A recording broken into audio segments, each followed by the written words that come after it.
QC tayo, no? So, bukas tayo ng box. Siyempre, gamit ng cutter. Hindi natin sinusuntok o ginagamitan doon ng dali para buksan. Okay. So, tanda natin itong mga simple wire na delikado to. Pwede na ikasugan natin yan. So, pag-angat,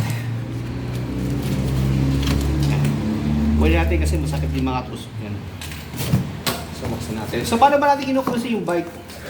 Diba? So sa bike, natin guys na hindi na siya kailangan tanggalin lahat. So dito pa, pagbuka natin nito, kita natin kagad kung ano yung kulang. So nakaset siya, so training wheel, yung basket, yung gulong, yung saddle. So dito, nakasangset siya. So kulang, yung caliper, yung ano. So ang titignan natin ito, kasi kompleto sa parts, yung gulong. Tingnan natin kung may butas. So alalahan natin guys, kapag butas, syempre, natutuloy ginagawa natin. So pipisilin natin para malaman natin. So ganito.